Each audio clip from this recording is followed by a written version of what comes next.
Welcome to the Drawing Room Detectives, where mystery meets imagination, and every case invites you to think just a little deeper.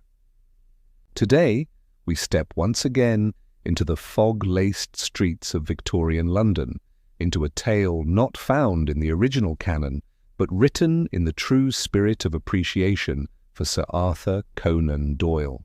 In this Sherlock Holmes mystery, we encounter a man who claims not only to understand Holmes, but to be him. Get comfortable, pour yourself a cup of tea, and prepare for the curious case of the shapeshifter's letter. And before we begin, tell me, where in the world are you watching from? It's always a pleasure to see how far the game has spread. Chapter 1. The letter arrives. It was a brisk March morning when I found myself once again seated opposite my friend Mr. Sherlock Holmes at our familiar table by the fireplace in Baker Street. Outside, the fog loitered with uncommon persistence, smearing the windows and muffling the passing hooves of hansom cabs like some conspiratorial veil over London's daily bustle. Holmes was, as usual, already engaged in his singular routine, curled in the depths of his armchair with a Turkish cigarette between his fingers and a pile of correspondence on his lap. He had, I noted, discarded his dressing gown in favour of a stiff collar and waistcoat, a detail that told me some small case or curiosity had already arrested his attention before I had entered the room. "You are later than usual, Watson," he said without looking up. "I stopped by the chemist's. Mrs. Turner's boy has taken a chill," I replied. "How you managed to deduce my tardiness from a rustling newspaper remains a mystery." "It wasn't the paper," he said, with a faint smile.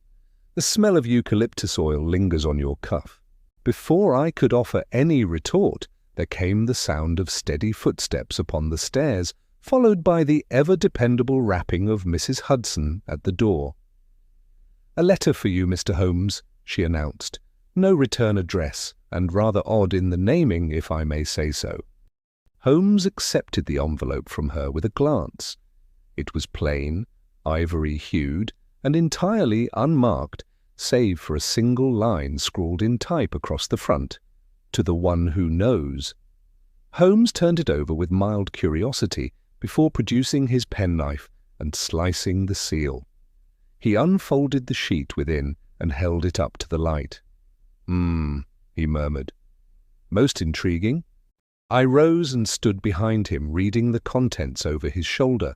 "Mr. Holmes, at precisely 11:47 p.m. this evening, the Fabergé egg, the winter blossom, housed within the east wing of the British Museum, will be stolen.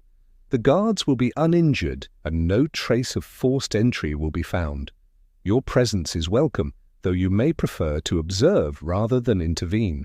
Consider this an invitation, or a test. A fellow student of the method." There was a silence between us for several moments. Holmes' expression remained unreadable as he refolded the paper with care and placed it upon the mantel. "A jest?" I ventured. "A prank by one of your less stable admirers?" Holmes steepled his fingers. "Possibly. The tone is cultivated, the phrasing precise. This is no idle schoolboy.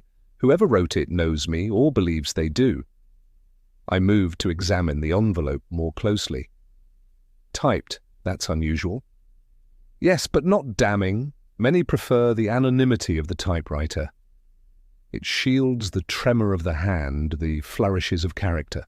But notice this, Watson, the alignment is imperfect. The letter E rises ever so slightly, a fault common to the Remington Standard No. 2.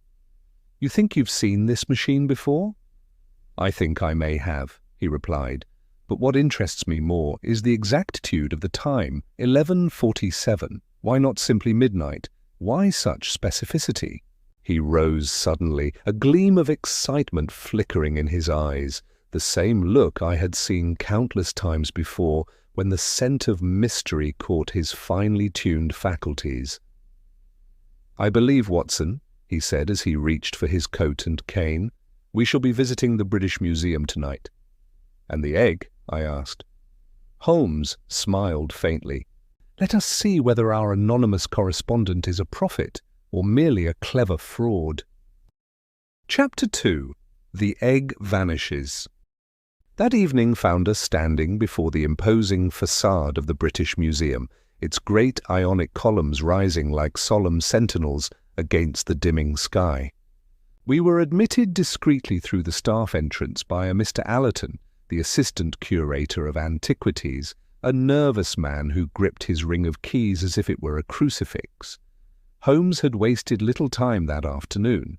While I made inquiries into the provenance of the Fabergé egg in question, the Winter Blossom, one of only 6 known pieces commissioned by a lesser Russian countess, Holmes had tracked down a handful of museum staff whose schedules corresponded with the predicted event. He had questioned 3 guards, a janitor, and the museum's lighting engineer, all under the pretense of a security audit ordered by the Yard. None had aroused his suspicion, though I knew better than to mistake his silence for certainty. Inside the East Wing, the gallery was empty but for ourselves and 2 night watchmen, both of whom had been instructed to behave as if nothing were amiss. Holmes had taken pains to ensure that their routines were not disturbed, for, as he put it, we must allow the mechanism to run unmolested if we wish to see the clock strike. The Fabergé egg rested within a glass case at the centre of a small, velvet-draped pedestal. It was exquisite.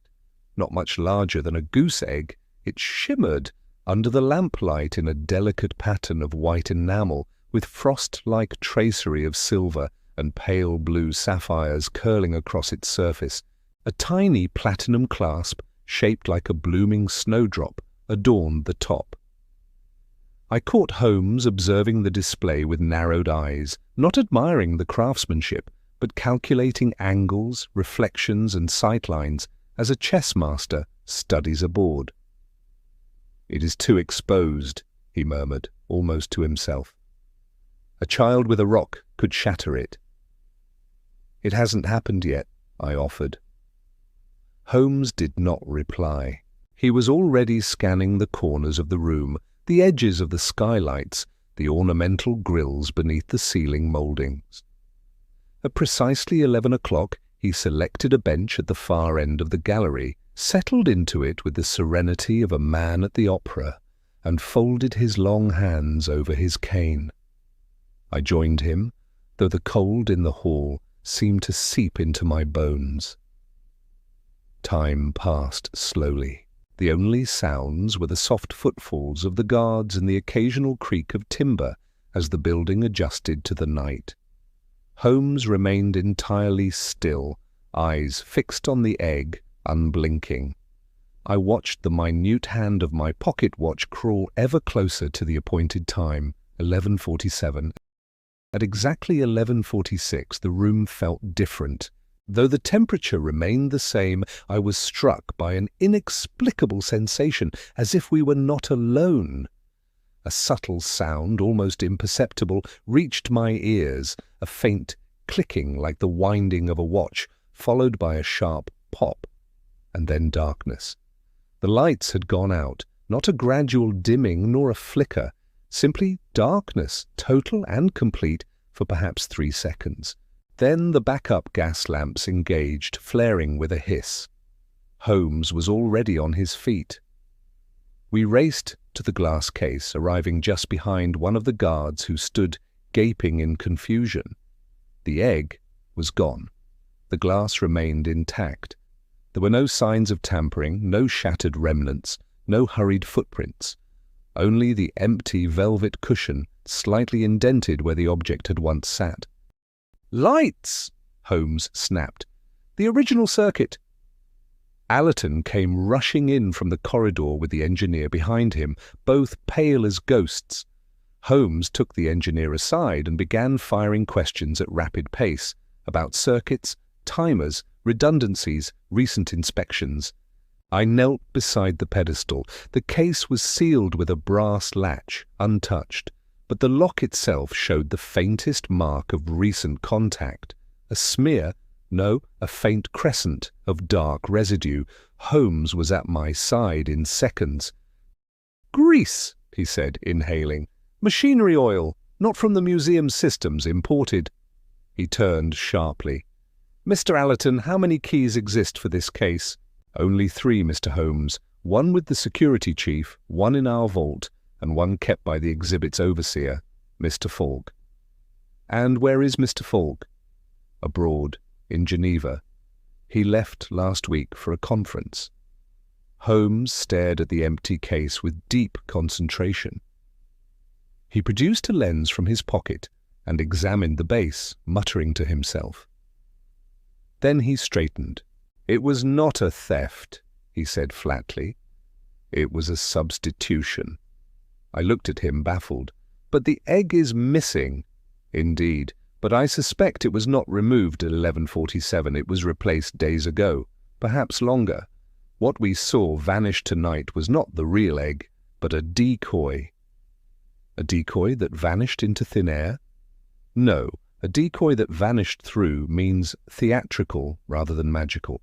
The brief outage was engineered to create a sense of drama, to anchor the prediction in our minds. But the true theft occurred earlier, silent, careful, unobserved. The letter was not a prophecy, it was a performance. But who would go to such lengths? Holmes did not answer immediately. He turned toward the door, then paused. "Who indeed, Watson? Someone who knows not just how I think, but how I prefer to be challenged." He turned to Allerton and instructed him to lock the room and permit no one to enter without police supervision. "I shall write to Inspector Lestrade," he said. "This is no ordinary theft. We are not chasing a criminal tonight, Watson. We are chasing an intellect, and I fear it is one that very much wishes to be caught." Chapter 3. A Shadow Imitator. The morning following the museum incident, Holmes was in a state I had not seen for some time, a mood of intense absorption tempered by a trace of unease. He paced our rooms with long, deliberate strides, pausing only to tap the mantelpiece or leaf through his clipping scrapbooks. Not a word passed between us until nearly 10 o'clock, when Mrs. Hudson delivered a second envelope. This one was no less curious than the first. It bore the same plain paper, the same anonymous typewriting, only this time the envelope was addressed to the mind behind the curtain.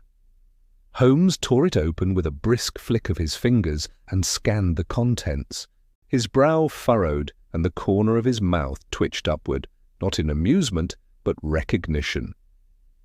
"Well, Watson," he said finally, holding the page aloft, "our correspondent is not finished."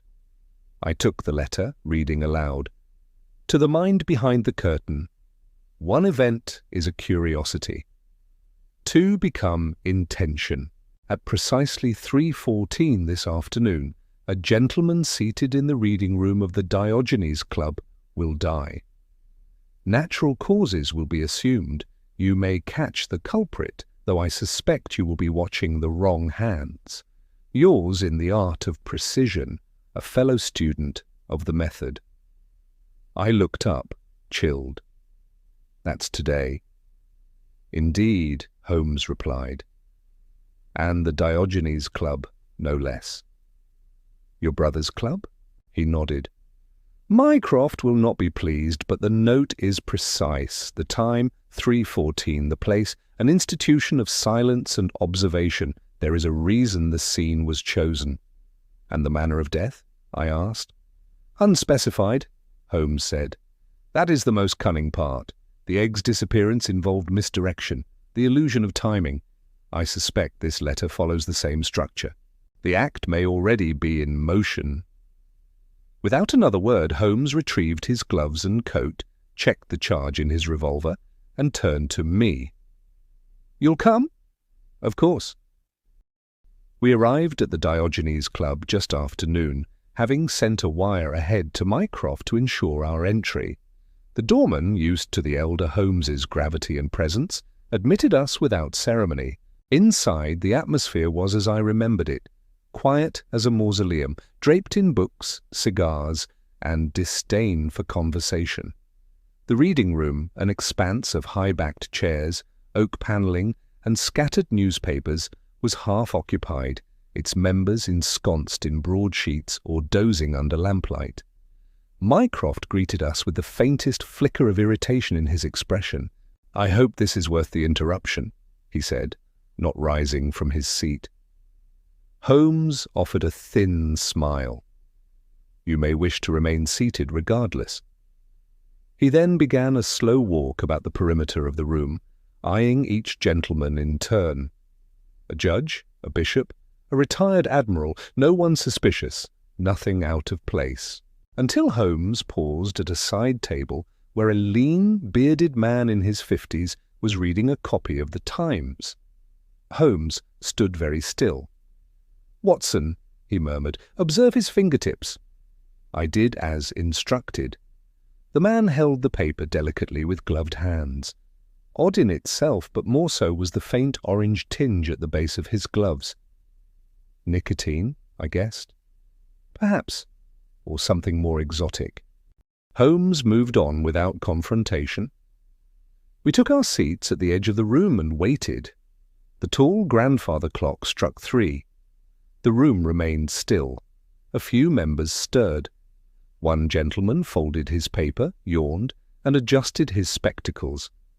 At precisely 3:14, the bearded man rose from his chair, crossed the room, and collapsed. It was sudden, silent, and definitive. Chairs scraped. Several men rose. Holmes reached the man first, kneeling beside him. I followed, checking the pulse. "Gone," I confirmed. Holmes looked at the face, no sign of pain. The eyes open, untroubled. A club steward arrived, gasping. "Doctor?" "Fetch a police constable," Holmes said, "and seal the reading room. No one leaves." He turned to me. "You noticed his gloves?" "Yes, still on." Holmes slipped one from the man's hand. Underneath, the fingers were stained faintly blue. "Cyanide compound," he said quietly. "Absorbed through the skin, most likely. A delivery method that would pass unnoticed. He was the target." "But how did the killer apply it without contact?" "That," Holmes said, rising slowly, "is the brilliance. The gloves were not the weapon, they were the warning. I believe the man was already exposed, perhaps days ago. What we witnessed was the timing, not the act. And the letter predicted it precisely." Holmes said nothing for a moment. Then he looked down at the corpse. "I know this man," he said. "Colonel Forsyth. He testified in a case I once studied, accused a clever forger of near-criminal imitation, a man named Elias Varn. Was he convicted? Acquitted. Disappeared shortly after." I felt a chill not from the room. "You think this Varn is behind these letters?" Holmes stared into space. "No, I think someone learned from him, perhaps even surpassed him." Chapter 4. The Gentleman in the Library. The days following Colonel Forsyth's mysterious death passed with a strange hush about them, as though the very city itself were listening. Holmes became wholly consumed, his usual bursts of violin playing and acidic commentary replaced by extended silence and intervals of rapid note-taking. When he spoke, it was only to ask for a directory, a map of the museum's security access, or, for reasons not immediately clear, a list of registered typewriter repairs within the past year. I observed all of this in silence. Though he frequently spoke to me of trifling deductions, I sensed that Holmes's mind was straining against something vast and unspoken. The deaths, the disappearances, they were not random acts of criminality, but components of a system Holmes had yet to fully apprehend. Then on the 4th morning, he looked up from his notes and said simply, "We are being baited." "By whom?" I asked. "By someone who understands the rhythm of a case, who knows the satisfaction of deduction, the false security of the halfway answer. This is not merely a criminal mind, Watson. It is a narrative one." Before I could question this remark, Mrs. Hudson entered with yet another envelope. This one was a pale grey, slightly heavier than the last, and sealed with a curious wax stamp in the shape of a question mark. "To the listener in the dark," Holmes read aloud, with a raised brow. He opened it with a flick of the letter opener. "Mr. Holmes, since museums and clubs have failed to deter your steps, perhaps a quieter setting will suffice. Tonight, the Cambridge Library. A theft will occur, though not of an object. Watch closely. Midnight, precisely. A fellow student of the method." "A theft," I repeated. "But not of an object?" "Which means," Holmes said, rising, "we are not to lose a thing, but perhaps a man, a memory, or a truth." We arrived at the Cambridge Library in Russell Square shortly after 10 that evening. Holmes had made arrangements with the head librarian, an elderly gentleman named Mr. Clench, who had agreed, somewhat reluctantly, to grant us full access to the building after hours. The library was an ancient place of knowledge, its oak shelves bowing slightly under the weight of centuries. Holmes walked the length of the central aisle slowly, peering down each corridor, every nook and gallery. Occasionally he paused to adjust the angle of a mirror or note the placement of a floorboard. At 5 minutes to midnight, we took our places in the third-floor balcony overlooking the central rotunda.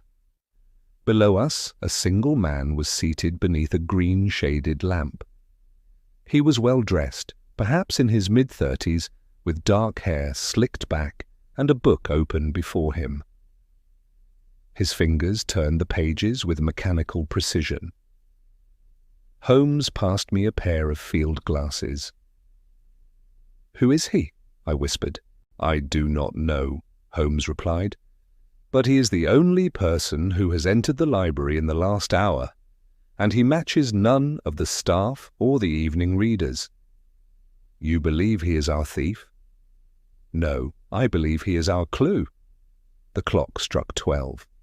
The man below did not move. A minute passed, then another, and then quietly, without any sign of disturbance, the man below closed his book, rose from the table, and walked directly to the rear wall. With surprising calm, he placed a hand on the wainscoting and pressed inward. A narrow seam appeared. A panel swung open. Holmes stiffened beside me. "A hidden door," he murmured. "Built into the wall. Not on any plans I've seen." The man disappeared into the dark. The panel shut behind him. We raced down the spiral staircase and crossed the marble floor.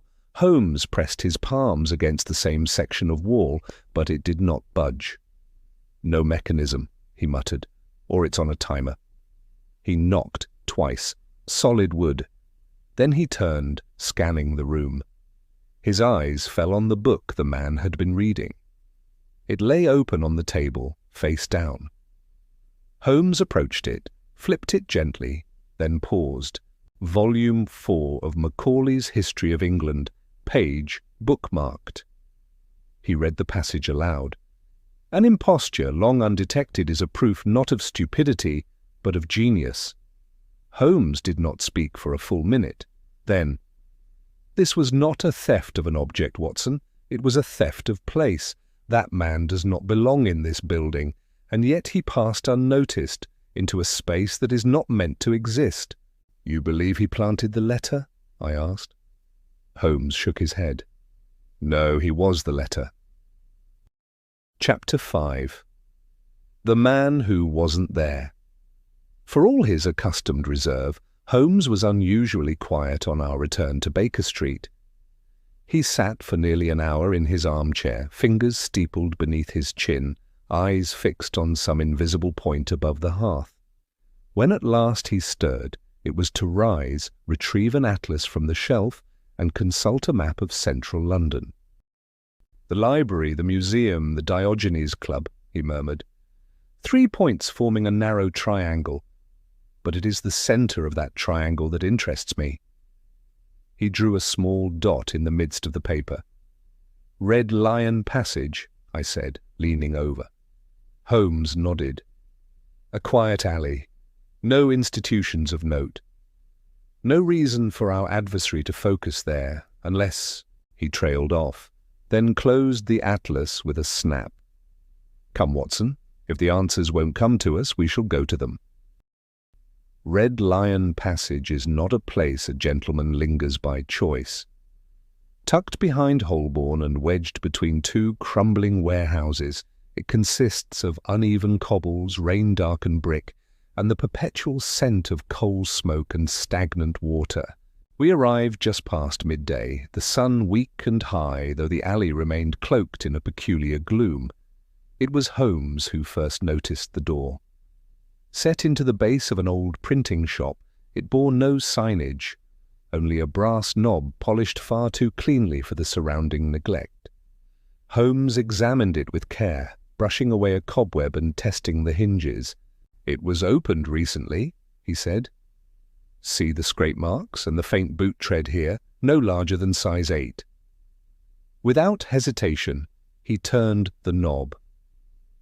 Inside, the passage gave way to a narrow staircase that descended into a dim cellar, the walls lined with dust-laden shelves. A rusted oil lamp hung from the rafters, casting uneven light. But it was not the cellar's decrepitude that drew Holmes' attention. It was the wall of mirrors at its end. Each one was slightly warped, mismatched in frame and size. Some bore fine cracks, others reflected nothing at all but shadow. But upon closer inspection I noticed something deeply disquieting. The mirrors were not facing outward. They were angled inward, toward a single wooden chair placed at the center of the room. Holmes stepped lightly into the circle, studying each surface. "Not for vanity," he murmured, "not surveillance, reflection." He pointed to the floor beneath the chair. "See this ring? The scuff marks around it? The chair has been rotated." I shivered. "But why arrange such a thing?" "To study the self," Holmes said quietly, "or to become someone else." We found little else, only a scattered stack of handwritten pages resting on a crate. Holmes examined one under his lens. "The same phrasing," he muttered. "See the cadence of the sentences, the exact precision of cause and effect. This is not mere writing, it is mimicry." "Of whom?" I asked. "Of me, Watson." He turned the page, and I caught sight of the first line. The client was already speaking as I entered, though I had yet to step across the threshold. Her perfume, lemon verbena and old dust, placed her in Islington, unmarried, with a recently deceased pet bird. It read like something Holmes himself might dictate, clinical, confident, and laced with the rhythm of deduction. I felt a knot tighten in my chest. "You're being copied." "Not just copied," Holmes replied grimly. "Imitated. Someone is practicing being me." At that moment, the sound of footsteps echoed from the stair above. Holmes extinguished the lamp. We drew into the shadows. A man entered, slim, well-dressed in an overcoat, his face partially obscured by a wide-brimmed hat.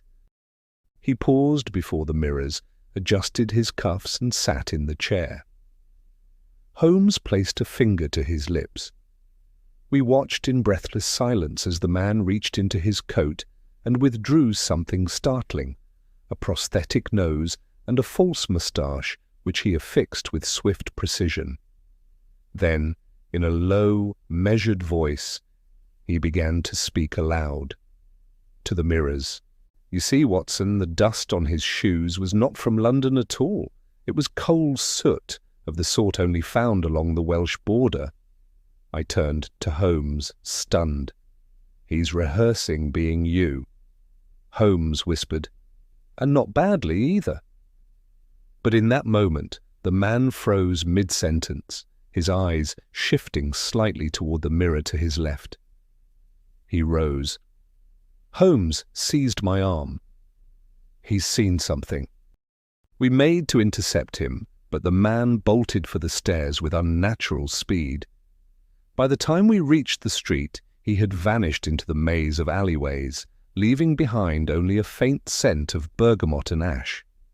Holmes stood in the grey light, unmoving. "A mimic," he said softly. "But not for performance." "For what then?" Holmes turned toward me, and for the first time since the case began, I saw the faintest trace of alarm in his eyes. "For infiltration, Watson." Chapter 6. The Imitation Game.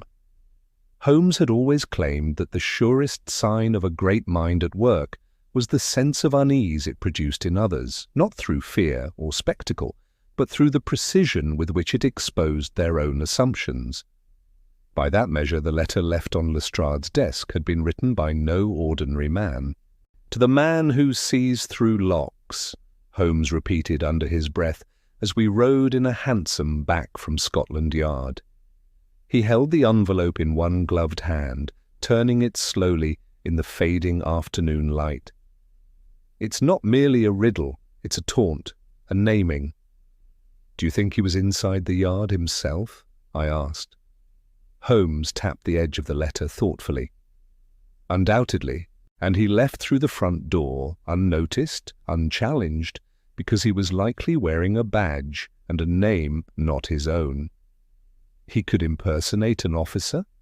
"He can impersonate me, Watson," Holmes said sharply. "The rest is child's play by comparison." Back at Baker Street, Holmes spread the letter out across his desk beside the earlier two. He studied the typing, spacing, alignment, indentations. "No two are identical," he muttered. "Yet they speak in a single voice, which tells me something." He stood. "Come with me." "To where?" "To someone who used to be me." We arrived shortly after dusk at a bookshop in Clerkenwell, a place Holmes once used to gather underground pamphlets and foreign publications. The shop was dim, sparsely stocked, and manned by a gaunt, bespectacled clerk with ink-stained fingers and a habit of speaking in half-whispers. "Evening, Mr. Blake," Holmes greeted him. "Still collecting private case reports?" Blake blinked. "You've been copied again, Mr. Holmes." Holmes smiled tightly. "So I suspected." From behind the counter, Blake produced a file. "One of your impersonators. Bought up half the pink suitcase casebook, your newspaper write-up, the police files, even the foreign language reprints." Holmes flipped through it. "Anything strange?" Blake hesitated. "He never paid with the same currency twice. One day francs, next day rubles, then shillings, and he never used the same name twice either." Holmes looked up sharply. "He wore me like a costume." "More like a study," Blake said, "as if he were learning you." We left the shop with the file under Holmes's arm. In the fog-drenched street a carriage passed by, and Holmes froze momentarily, his eyes narrowing. "Did you see that?" "See what?" "The man inside, briefly. He had my face, or something very close to it. He broke into a sprint, darting after the carriage, weaving between startled pedestrians. By the time I caught up, Holmes stood in a narrow street, breathing heavily. The carriage had vanished. He turned to me. "I tell you, Watson, I felt as though I'd glimpsed myself from the outside." We walked back in silence. Back at Baker Street, the fire crackled as Holmes stood over the hearth, the 3 letters spread before him. "I understand now," he said, eyes alight. "He studies my language, my methods, my relationships. But more than that, he mimics my presence. Not just what I deduce, but how I make others feel." He paced. He did not break into the yard to steal secrets. He left the note to prove he could stand where I stand, unseen, unchallenged, already inside the circle. He stopped pacing. "That's the game, Watson, a long imitation, and the next move is no longer a rehearsal. It will be a test, one so precise, so calculated, that it will force the world to ask a question I have never invited." "What question?" Holmes turned to me slowly. His voice was low, deliberate. What if the real Sherlock Holmes is no longer the best? Chapter 7. The Shapeshifter's Letter. It arrived the next morning, not by post nor by courier, but folded carefully between the pages of the Times, delivered as usual by the paperboy who swore he had received nothing out of the ordinary. Mrs. Hudson was none the wiser. Holmes, however, knew at once. "This," he said, holding it up with a pair of tongs, "is not a message for the police. It is a message for me alone." The envelope bore no address, no stamp, just a wax seal, black, imprinted with a single initial, S. He cracked it open. The paper inside was heavier than the previous letters, watermarked, rich, purposeful. Holmes laid it flat on the table, weighed its corners with his magnifying glass and snuff-box, then leaned over in silence to read. I did not interrupt. At last he spoke, his voice cold and steady. "He has made his intention clear." He slid the page toward me. "To Sherlock Holmes, you must be growing tired of chasing echoes, old friend. You must be wondering why each step you take feels rehearsed. It is because it was, by me. You do not know my name, but you've met me many times, in the anxious gaze of a suspect, in the admiring student, in the criminal who begged your attention. I have been learning from you for years, Holmes. Not the mannerisms or the deductions, that was child's play. I mean the essence of you. How you command silence in a room. How you manipulate the moment. How you disappear in plain sight. In precisely 72 hours, I will solve a crime of such intricacy and notoriety that the world will believe it was you who solved it, and they will thank me. You may still chase shadows if you wish, but you are no longer the author of your own story. Signed, S, the Shapeshifter. I set the letter down with a shiver. "Madness," I said quietly. "This is obsession. It reads like a manifesto." Holmes didn't respond at once. He walked to the window and looked out across the rooftops of Baker Street, his hands folded behind his back. After a long silence, he spoke. "He intends to become me in the eyes of the public." "Do you think he'll succeed?" Holmes turned, eyes sharp. "That depends on whether I let him choose the stage." He returned to the letter and pointed to a line.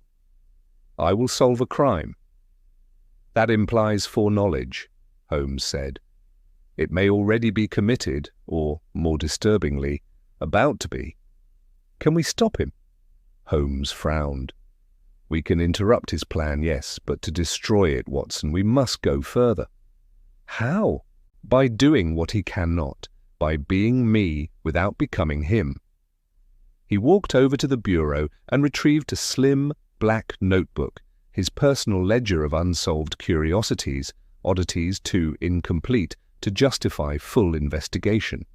He flipped through the pages swiftly, then stopped. "This one," he said. "The missing boy in Lambeth." The details were too strange to dismiss. A vanished body, conflicting alibis, and a curious fingerprint of soot on the ceiling. I leaned in. "You think this is the crime he means to solve?" Holmes nodded. "It's just obscure enough to go unnoticed. Until it is solved, public sympathy will soar, the case will make headlines. And if he appears first, before me, if he deduces it in public, they'll believe he's Sherlock Holmes." Holmes closed the book with a snap. "Then we must solve it first, not for pride, but to preserve the truth." He picked up his coat and turned to me with that familiar glint in his eye, half danger, half delight. "Come, Watson, we go to Lambeth. The imitation ends tonight." Chapter 8. The Double Crime. Lambeth had never been known for charm, but that night, under a leaden sky and streets still slick from earlier rain, it wore a darker face. The gas lamps burned low, smothered by fog. Children's laughter was absent. What remained was silence, disturbed only by the distant clang of factory iron and the echo of our own footsteps. Holmes had barely spoken during the journey south. His eyes remained half-closed, as if replaying each move the shapeshifter might make before making it himself. "The missing boy?" I prompted. "What do we know?" Holmes answered without looking at me. "Name, Elias Bell. Age, 12, went missing 4 nights ago. Last seen leaving a night lesson in arithmetic 8:10. No witnesses, no ransom, no remains." "And the soot on the ceiling?"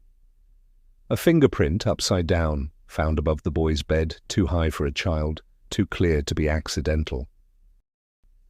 We arrived at a row of tight, grim brick homes, all windows shuttered despite the hour. A constable stood outside number 14, hat in hand, eyes widening at the sight of Holmes. "Mr. Holmes," he stammered, stepping aside. Inside, the boy's mother met us. Her eyes were red-rimmed, her hands clenched in the folds of her dress. "Elias was a good boy," she murmured. "Bright, far too bright for this place. Said he wanted to be like the man in the newspapers, like you, Mr. Holmes." Holmes bowed his head, visibly moved, though he said nothing. She led us upstairs. The boy's room was simple: a bed, a writing desk, stacks of books far beyond his years, and above the headboard, just as reported, a single black fingerprint pressed against the plaster like a mark of ownership. Holmes approached it with care, examining not the mark itself, but the angle, the dust around it, the shape of the disturbed particles. After several minutes, he stepped back. "Left hand," he murmured. "Index finger, dipped in chimney soot." The print wasn't made by someone reaching up, but by someone descending. "From the ceiling?" I asked, incredulous. "No, from the loft above it." Holmes yanked the cord to the ceiling hatch and climbed without waiting. I followed, clumsily. The crawl space above was tight, filled with old trunks and insulation. And there, amid the cobwebs, was something chilling. A folded page of the Times, the same issue that had been delivered to us that morning. "Good Lord," I said. "He was here." Holmes said nothing. He held the paper with a handkerchief and turned it gently. There, in the fold, was a torn scrap of a letter, the same paper as before, typed, no salutation, no signature. "He was bright. You would have liked him. We had a long talk. About you." Holmes exhaled slowly, and for the first time I saw real anger flash in his eyes. Back on the street, we hurried toward the station to speak with the child's instructor. But as we reached the corner, a shrill whistle pierced the air. 2 constables ran past us, shouting, "There's been a fire! A man found dead, up by Gray's Alley!" Holmes stopped abruptly. Gray's Alley? That's less than 2 streets from where the boy vanished. Without another word, we turned and followed the smoke. The scene was chaos. A 1-room let above a cobbler's shop had gone up in flames. The fire had been contained, but a single charred body remained within, discovered tied to a chair, a gag in his mouth, wrists scorched. Holmes pushed past the cordon. "Let me in." Lestrade, already on scene, looked up in surprise. "Holmes! How in the devil—" "No time," Holmes snapped. Inside, the scorched room told a horrid story.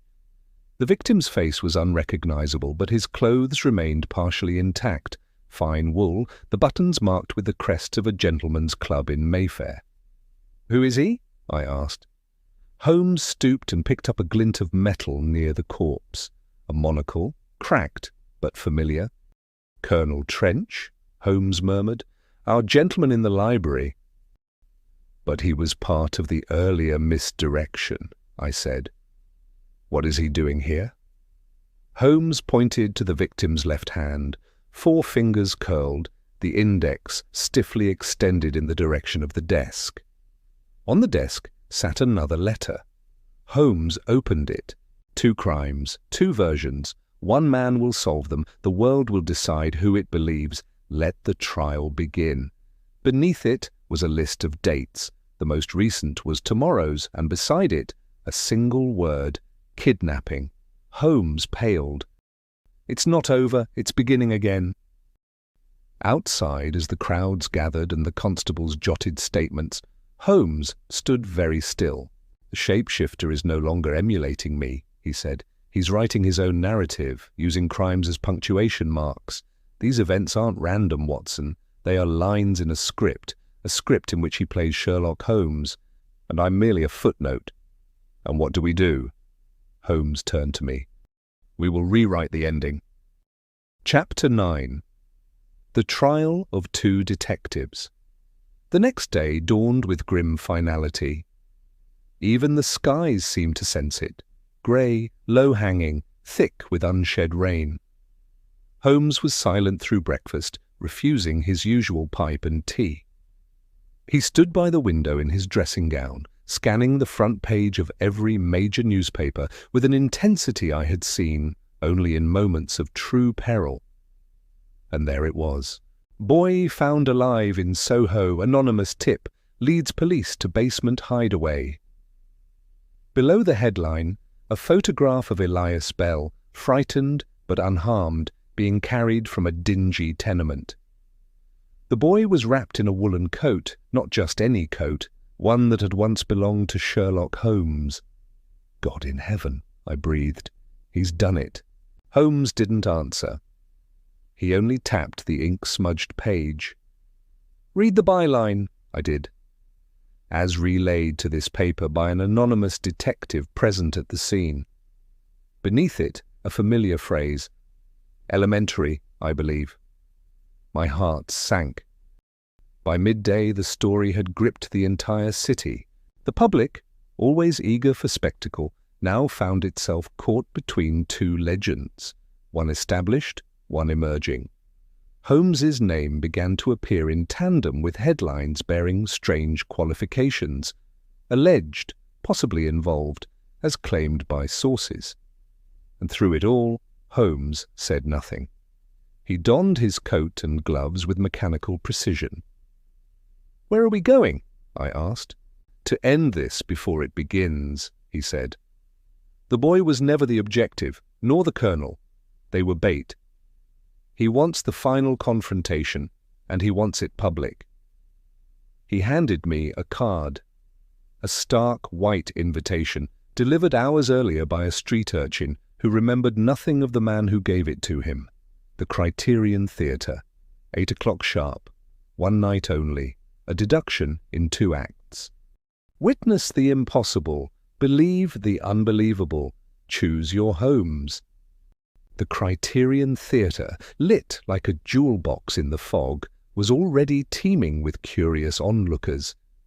Tickets had sold out within hours, though no one knew who had paid for the performance. We entered through a side door, escorted by a stone-faced usher who spoke only once. He asked that you come alone to the stage before the curtain rises. Inside the wings, Holmes turned to me. "No matter what you see, Watson, say nothing until I ask you, promise me." I nodded. He disappeared into the dark. The curtain rose at precisely 8. A hushed audience stared in collective disbelief as the stage revealed 2 sitting figures, identical in silhouette. 2 men in dark suits, 2 aquiline profiles, 2 sharp gazes beneath arched brows. Holmes sat on the right. The man on the left wore the same coat, the same collar, even mimicked the tilt of the head. His voice, when it came, was astonishing. "Ladies and gentlemen," he said to the audience, "we present you with a challenge." The voice was Holmes's voice, his rhythm, his accent, his presence.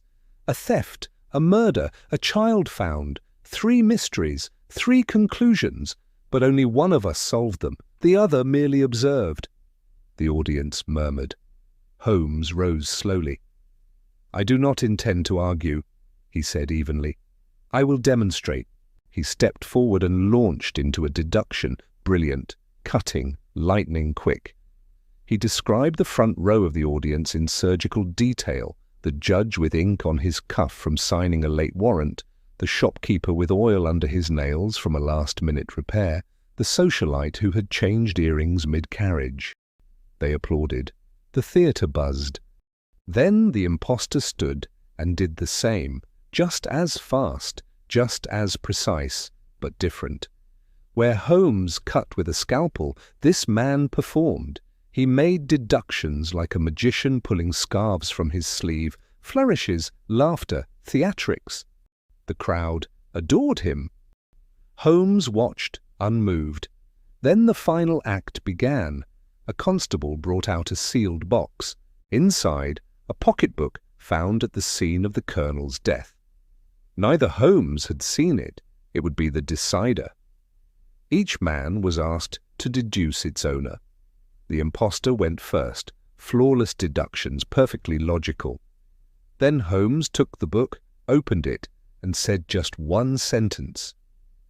"This is not the colonel's." Gasps. "How do you know?" asked the moderator. Holmes held up the inside cover. "Because it contains a pressed flower, and Trench was violently allergic to pollen, a fact no one but his physician and I knew." Stunned silence. The other Holmes faltered, just for a breath. Then the faintest flicker in his expression. The theatre erupted, not into applause, but confusion. Half the crowd was still unconvinced. The impostor bowed with a flourish and disappeared behind the curtain as constables moved in. Holmes turned to me. "He wanted more than to replace me," he whispered. "He wanted to divide belief, to prove that truth no longer matters, only performance." Outside, the shapeshifter escaped into the fog. A pursuit began, but it would not end quickly. He had spent years studying Holmes. He knew when to vanish. But now the world had seen him. And more importantly, he had blinked. Chapter 10. The Man Who Wasn't Me. The manhunt lasted 5 days. Not a long time by the standards of London's most elusive criminals, but this was no ordinary fugitive. This was someone who had learned to anticipate the very act of pursuit. Every trick Holmes had used in the past was now being deployed against him. Dead ends, lookalikes, misdirections as elegant as they were maddening. But Holmes did not chase. He watched, he waited, and finally he baited the hook. It began with a letter published openly in the Times, penned by Holmes himself. An unprecedented move. "To the man who would be me, I invite you home. There is one deduction you have not yet made, and it awaits you at Tomb 21B. Come see if you can spot it before I do." He signed it simply. S.H. I objected, of course. "You're inviting him into Baker Street. You're putting your name, your reputation, your life on the line." Holmes merely lit a match and touched it to his pipe. "He cannot resist," he said. "He needs me to witness his triumph, and he'll need to prove, above all, that he's cleverer in my own domain." "And if he is?" Holmes glanced toward the door. "Then I deserve to lose." The shapeshifter arrived 2 nights later. He came dressed in charcoal grey, no disguise, no theatrics, just the man as he truly was. His face was sharp but unremarkable, his eyes devoid of warmth.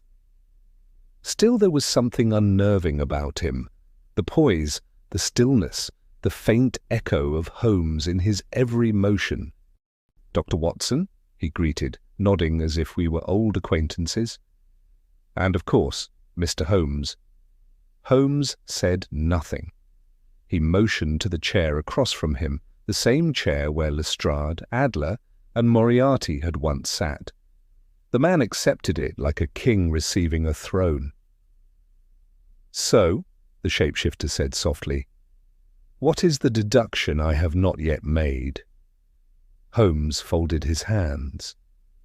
"You tell me." A slow smile curled across the man's face.